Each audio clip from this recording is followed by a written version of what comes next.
In 1865, with the end of the Civil War and the abolishment of slavery, we have the Great Migration, a time where 6 million African Americans migrated from the rural southern states to the Northeast, Midwest, and Western regions in search of better opportunities for economic and political advancement. The 1920s, often known as the Roaring Twenties or the Harlem Renaissance, was an exciting time in this country, but especially for Black people. It was a time of intellectual and cultural awakening for our music, dance, art, fashion, literature, and politics. Among some of the key influences of the time were poet Langston Hughes, author, playwright, filmmaker Zora Neale Hurston, one of the founding fathers of jazz, Louis Armstrong, and activists like W.E.B. Du Bois and Marcus Garvey. In fact, it was a spiritual coming of age and defining moment for Black Americans, a time dedicated to Black pride, cultural identity, political advancement, and economic self-sufficiency. As the great poet Langston Hughes once said, it was an expression of our individual dark-skinned selves. It was also a critical time for Black sororities like my own, Delta Sigma Theta Sorority Incorporated, and other sororities and Black fraternities to shape their agenda and take bold action to address the most pressing issues of the day, like lynching, voter suppression, and other Jim Crow era-like laws, in order for us to obtain a piece of the American dream. During this time, we also see the formation of organizations like the National Association of Advancement of Colored People, or also known as the NAACP, working with community leaders to end segregation, discrimination in housing, education, employment, to oppose racism, and to ensure Black Americans of their constitutional rights. As racial tensions continued to grow throughout the United States, the lynching of Black Americans became a common occurrence. Lynching became a popular method white people used to resolve their anger toward newly freed Black people who they felt were taking their jobs. But despite the progress being made, segregation was very much alive. With the institution of systemic racism, or more simply put, assigned places, Black people were forced into substandard spaces separate and not equal to white people. In the mid-1920s, Gahanna was a small rural village located just outside of Columbus. Located within the village was an African-American man by the name of William Jones. He owned a few parcels of land. His daughter Cora was the first African-American to graduate from Gahanna High School in 1913. In 1925, in the height of racism and segregation, African-American leaders were looking for a rural retreat, a safe place to gather.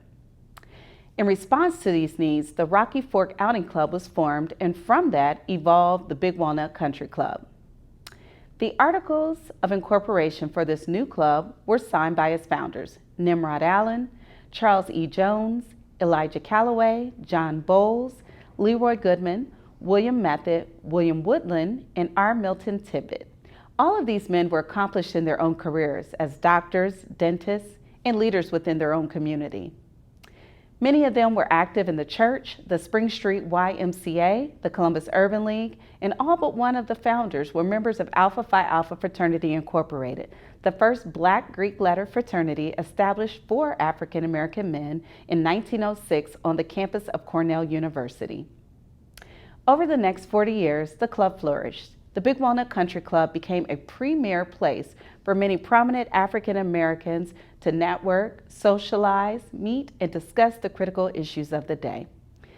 The country club hosted a variety of events, including beauty pageants to crown the Miss Merrymakers, concerts featuring jazz greats like Cab Calloway, sporting events like baseball and volleyball tournaments, leisure activities like golfing, cookouts, ceremonies, conventions, and much more. In the late 1950s and early 1960s, we start to see more integrated events thanks to a shift in attitudes towards segregation.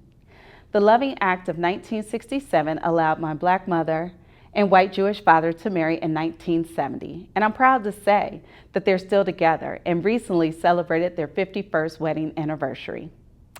But despite significant progress, the 1960s was a time of heightened racial tensions, leading to protests and civil unrest. a time where redlining, zoning codes, and easement policies were enacted to restrict Black people from visiting places and living in certain spaces. A combination of these unintended consequences of these events and the passing of the club manager, Ernest Tate, had a profound impact on the club. In 1960, an easement was put in place that restricted access to the club, the parking lot, the club grounds, resulting in membership dwindling. In the late 1960s, after years of inactivity, the club was closed. In the 1970s, the site of the club was acquired by the village of Gahanna, and then the following year, the village opened its first park, Friendship Park, on the site of the former country club. Today, much like its name, Friendship Park is a welcoming place where many people in the community gather for recreational activities, sporting, community concerts, and other events. After more than 60 years since the Big Walnut Country Club opened, and more than 40 years since the club closed, there have been some efforts to highlight the significant cultural history through news articles, interviews with former members, a feature in PBS's Columbus Neighborhood segment, the annual story trail, and a mural in downtown Columbus. Telling the story of the Big Walnut Country Club is the first step in healing and reconciling the past. My hope is that Gahanna will continue to find ways to honor the significance of one of the first Black country clubs in the nation. Whether it's an annual event or permanent physical structure, I implore you to keep the legacy of this club alive so that its history is not lost on future generations.